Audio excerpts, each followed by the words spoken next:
Bonjour et bienvenue à Finance 360 avec Alex Demers. Aujourd'hui, nous sommes mardi le 5 mars 2024 et nous sommes rendus à l'épisode 204 du podcast. Et dans l'épisode d'aujourd'hui, je vais parler principalement de trois choses. Premièrement, je vais vous partager rapidement ma prévision pour la décision de la Banque du Canada concernant le taux directeur. Donc, l'annonce officielle va se faire demain.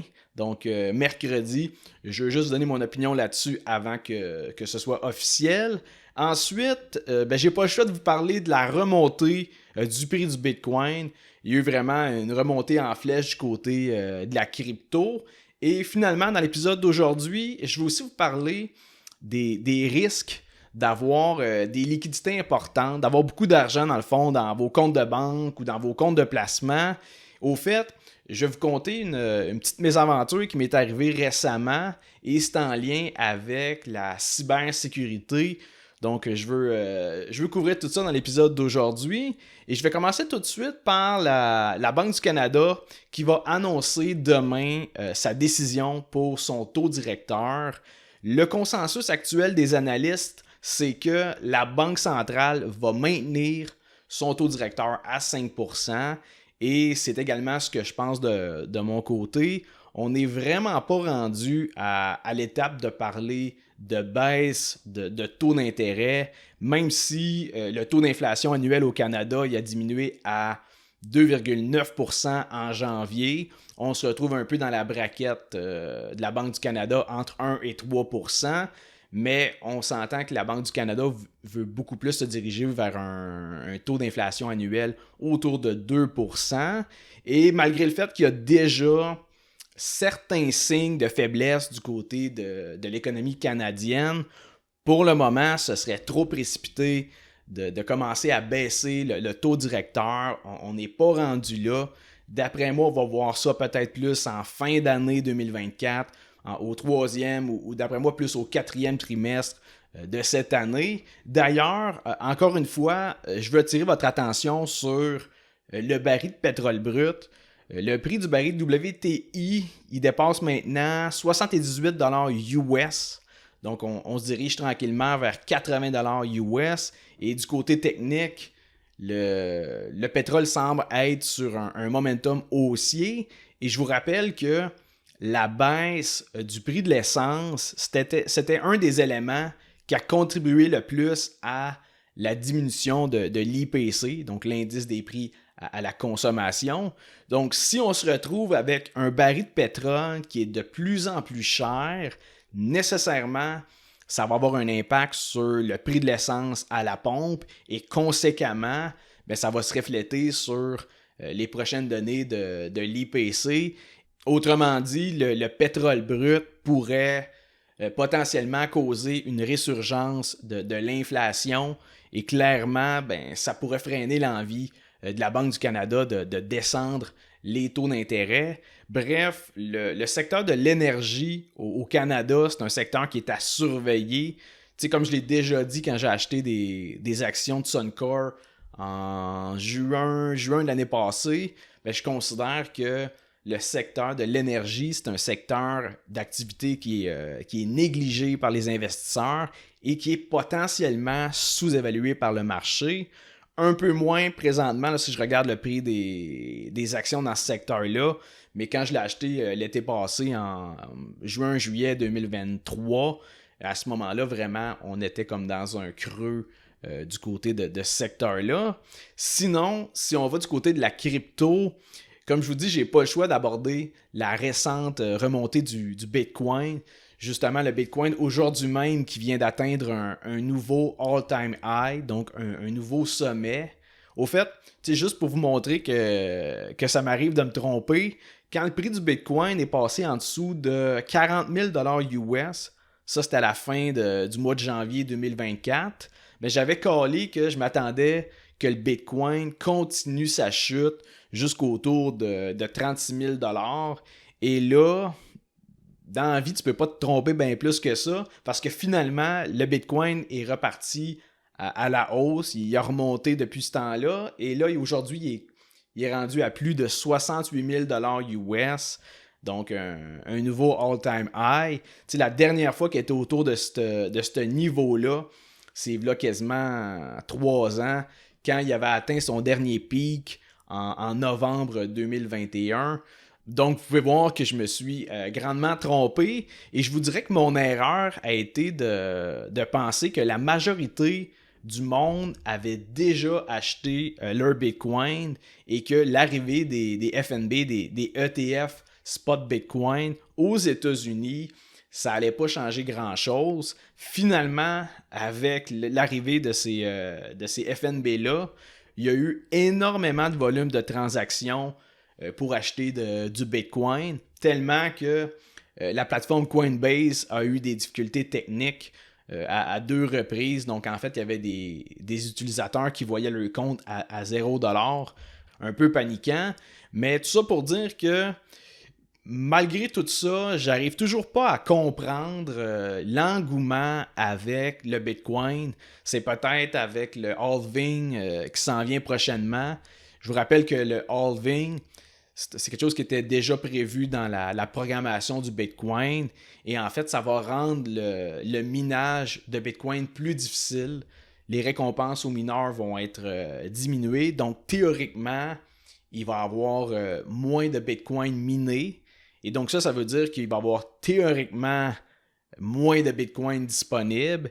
Et je pense que les investisseurs dans le marché de la crypto, les investisseurs sont convaincus qu'il va y avoir un certain débalancement de l'offre et de la demande.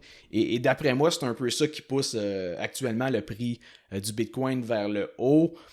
Et là, on peut se demander jusqu'à où ça peut se rendre. Personnellement, j'en ai aucune idée. Mais tu sais, est-ce que ça me donne plus le goût d'en acheter? Non plus. Tu sais, ma raison est bien simple. Quand j'achète des actions de par exemple, Microsoft, puis que là, le prix drop de 10, 15, 20%, je peux regarder les actifs de l'entreprise, voir le cash flow que la compagnie génère, les dividendes qu'elle verse, etc. Il y a quelque chose derrière l'action. Et tu sais, comme je vous dis, je détiens des parts d'une entreprise et je suis toujours capable d'évaluer une certaine valeur à l'action. À l'inverse, si j'avais du Bitcoin puis que le prix se met à chuter de 20% un matin, ben je commencerais à stresser parce que je ne serais pas en mesure de définir une valeur intrinsèque à un Bitcoin. Conserver mon investissement basé sur de l'espoir et du wishful thinking, c'est quelque chose que je ne serais pas capable de dealer avec.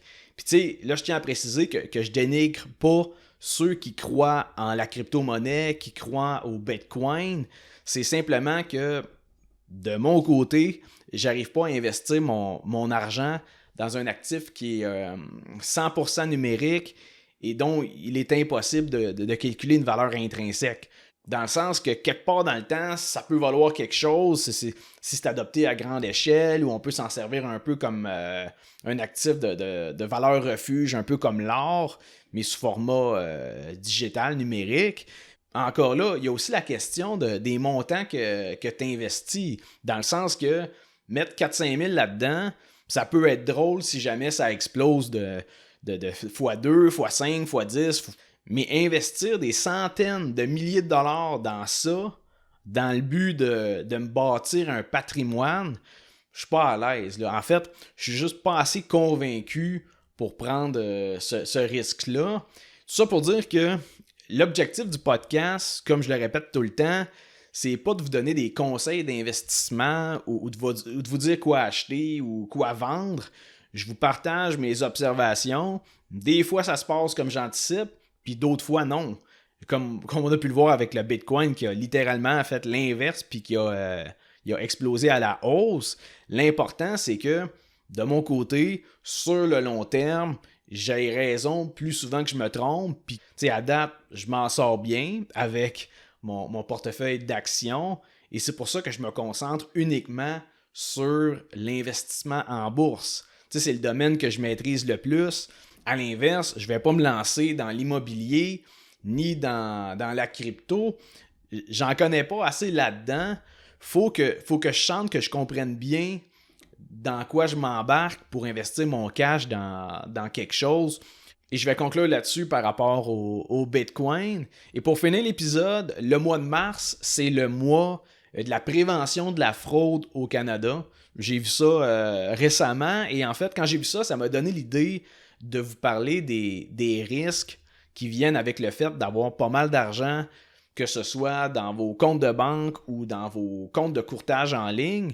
Au fait, quand t'as pas vraiment d'argent de côté, que t'as pas de fonds d'urgence, que t'as pas ou peu d'épargne ou de placement, dans ce cas-là, il y a de bonnes chances que tu sois inquiet par rapport à tes finances personnelles, que tu sois stressé pour réussir à faire tous tes paiements. Mais au final, quand tu manques d'argent, t'as pas peur de te faire vider ton compte de banque ou de te faire pirater ou de te faire frauder.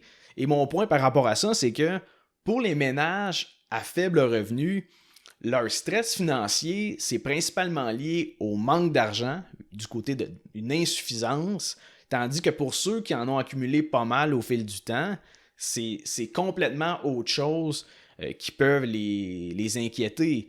Et je vous parle de ça parce que dans ma vie, j'ai passé d'une réalité à l'autre, c'est-à-dire que au début de la vingtaine, j'avais peur de manquer d'argent. J'étais au début de ma vie financière. Je venais de sortir de l'université. J'étais sur le point de démarrer ma première business. Donc, j'avais pas d'argent ou très peu d'argent de côté. Tandis que maintenant, je suis un peu rendu à un autre niveau financièrement. Et là, je cherche constamment le meilleur moyen de protéger mon cash, que ce soit contre le vol, la fraude ou n'importe quelle autre affaire, en fait, qui pourrait toucher mes liquidités et mes placements. Fait que c'est un peu sous cet angle-là que je veux pousser parce que quand tu commences dans la vie, dans la majorité des cas, ta valeur nette est nulle ou même négative si tu as des dettes étudiantes, mettons. Donc, théoriquement, quand tu débutes, tu n'as rien à perdre et ça fait en sorte que on est prêt à prendre plus de risques. Puis au pire, on va recommencer à zéro parce que de toute façon, on n'a rien à se faire saisir. Puis tu sais, on se dit qu'on a le temps de se refaire. Mais de mon bord, une fois que j'ai atteint un certain niveau financier, tout d'un coup, tu sais, je cherche à faire des moves qui sont plus stratégiques. Je cherche à mitiger mes prises de risque. Et je sais pas si c'est seulement une question d'argent, de valeur nette, ou c'est l'âge qui fait ça, mais j'aurais beaucoup de difficultés à repartir de zéro après tous les sacrifices que j'ai faits pendant les 10 dernières années. Et la première chose à comprendre quand je vous dis ça, c'est que la majorité de ma valeur nette, la totalité de l'argent que j'ai travaillé durant toute ma vie, c'est seulement des chiffres sur un écran. Dans le sens que moi, j'ai pas d'actifs immobiliers, je suis pas un propriétaire de bâtiments, que ce soit ma maison personnelle ou un multilogement, duplex, triplex et compagnie. J'ai pas un char à 300 000 400 000. Tout ce que j'ai, en grosse partie, c'est directement dans le système bancaire, soit sous forme liquide, là, en cash dans des comptes de banque, ou investi dans des comptes de courtage en ligne, dans des comptes autogérés. Et ce point-là est super important parce que dernièrement, je me suis fait hacker mon courriel personnel sur Hotmail. Et là, je sais pas comment le gars il a fait, mais il a trouvé le mot de passe de mon courriel. Il s'est connecté, il a changé le mot de passe et il a changé également l'adresse courriel de backup là, que tu peux envoyer un code pour après ça faire initialiser ton mot de passe. Donc, en ayant changé le mot de passe puis l'adresse de backup, je pouvais plus me connecter sur mon Hotmail. Puis tu sais, sur le coup, tu te dis, bon, tu sais, c'est pas si pire que ça. Je veux dire, je m'en sers pratiquement pas de ce courriel-là. Sauf que l'affaire, c'est que mon adresse courriel Hotmail, c'est le courriel que j'utilise sur toutes mes autres applications. Et là, je suis pas niaiseux non plus. Mon mot de passe de courriel, c'est pas le même que toutes les autres. Au fait, mon password il est différent sur toutes les applications ou sur tous les sites que je me connecte. Par contre, ce qu'il faut comprendre, c'est que là, vu que lui, il est connecté à mon Hotmail, après ça, il peut aller, mettons, sur Amazon, et là, il va faire réinitialiser le mot de passe. ça envoie un courriel à l'adresse Hotmail que je n'ai plus accès. Et là, il change le mot de passe sur Amazon. Donc là, il gagne accès à mon compte Amazon avec mes cartes de crédit qui sont déjà rentrées. Il peut faire la même chose avec Facebook, Instagram, LinkedIn, Spotify, etc. Dans le fond, avec l'adresse Hotmail, il peut rentrer sur chacune des autres applications en faisant réinitialiser le mot de passe parce que le mot de passe ou le code de validation est envoyé sur le Hotmail que je n'ai plus accès. Et l'autre chose, c'est que sur mon Hotmail, il y a accès aussi à mon compte Microsoft parce que Microsoft, Outlook, Hotmail, c'est tout rendu sur la même affaire, sur le même profil. Et sur mon compte Microsoft, il y a mon compte PayPal qui est déjà linké. Et là, va savoir pourquoi. Le gars, il a acheté une douzaine de Microsoft Windows 11 Pro à genre 260$ plus taxe chacune. Et ça, dans le fond, il pouvait faire directement l'achat via le PayPal qui était déjà connecté. Et là, quand j'ai vu ça, moi, j'ai réussi à annuler 2-3 commandes, mais toutes les autres étaient déjà approuvées, ils étaient déjà passées. Et là, je ne vous raconterai pas toute l'histoire qui a suivi, la perte de temps puis le stress que ça a causé, mais le punch de l'histoire, c'est que j'ai réussi à récupérer finalement mon courriel Hotmail. J'ai récupéré l'accès aux autres applications. Microsoft, il m'a tout remboursé. Toutes mes cartes débit, crédit ont été changées. Mes mots de passe aussi. Et finalement, ma solution majeure pour tout régler ça, en fait, ça a été de télécharger une application d'authentification à 2 facteurs. En gros, si quelqu'un essaie de se connecter sur mon courriel ou n'importe où ailleurs, au fait, même si par miracle, il y a le bon mot de passe, ça va lui demander un code de validation. Et ce code-là, à 6 chiffres, il est seulement disponible sur mon cell, sur l'application d'authentification. Le code à 6 chiffres, il change aux 30 secondes. Fait que ça fait en sorte que ça rajoute vraiment une bonne barrière de sécurité. Et d'ailleurs, sans farce, je recommande à tout le monde d'utiliser ce type d'application-là. Vite de même, il y a Google Authenticator et Microsoft Authenticator. C'est les 2 applications que je connais. Honnêtement, je pense qu'à Star, c'est rendu un must d'avoir ce type d'application-là. Au fait, je pense que j'étais un peu en retard de ce côté-là. Mais tu sais, si je peux vous éviter une mésaventure similaire, je vous suggère fortement d'activer ce type de validation à 2 facteurs, que ce soit sur votre courriel ou toutes vos autres applications. Et tout ça pour dire que l'accès à mon compte de courtage ou que la majorité de mon argent est investi, cet accès-là était quand même relativement à portée de main pour le hacker, dans le sens que ça aurait été possible de se connecter via l'adresse courriel, qui est encore une fois la même adresse courriel, de faire réinitialiser le mot de passe, de recevoir le code de validation, etc. directement avec l'adresse courriel principale. Donc clairement, ça m'a amené à me questionner sur la sécurité de mon argent dans mes comptes bancaires et dans mes comptes de courtage. Évidemment, de mon côté, comme je vous dis, j'ai activé les authentifications à double facteur sur l'application de ma banque, sur l'application pour mon courtage en ligne. Puis, tu sais, j'ai aussi activé des alertes pour les sorties de fonds pour mon compte chèque, puis aussi pour mes cartes de crédit. Comme ça, s'il se passe de quoi, je peux être vite sur le piton puis au moins bloquer les cartes de crédit, contacter ma banque ou tu sais, je peux faire de quoi rapidement. Puis tu sais, l'autre chose que j'ai faite, c'est que les numéros de mes cartes de débit pour accéder à mes comptes de banque sont enregistrés nulle part. Avant, ils étaient déjà préenregistrés sur mon téléphone, ils étaient préenregistrés sur mon ordinateur quand je me connectais pour éviter à chaque fois de le réécrire. Même principe pour mes mots de passe. Tu sais, mes mots de passe, ils étaient retenus par mon browser, là, par Google, donc j'avais pas besoin à chaque fois de rentrer mon numéro de carte, de rentrer mon mot de passe, et ça faisait en sorte que c'était beaucoup plus rapide, beaucoup plus simple de cette manière-là, parce qu'à cette heure, comme je vous dis, il faut tout que je rentre manuellement à chaque fois, mais ça fait en sorte de rajouter un coefficient de difficulté si jamais je me fais voler de l'information, je me fais pirater, je me fais voler mon téléphone, mon ordinateur, quoi que ce soit. Tu sais, ça rend la tâche pas mal plus compliquée. Donc, je me dis que le hacker pourrait en fait décider d'abandonner un projet compliqué de même, puis de sauter sur un cas qui est plus facile, quelqu'un qui a moins sécurisé ses affaires. Bref, ça c'est concernant plus l'aspect de la fraude, puis de la cybersécurité, toutes des affaires qui peuvent quand même toucher votre argent, que ce soit avec votre compte PayPal, que ce soit avec vos cartes de crédit qui sont préenregistrées un peu partout, des trucs qui sont liés directement, que tout ce que vous avez à faire, c'est cliquer puis que le paiement va passer. Tous ces éléments-là vous mettent un peu à risque si jamais il y a une fuite de données quelconque ou que vous vous faites hacker, que ce soit votre courriel ou n'importe quel site web ou application que quelqu'un réussirait à rentrer dedans.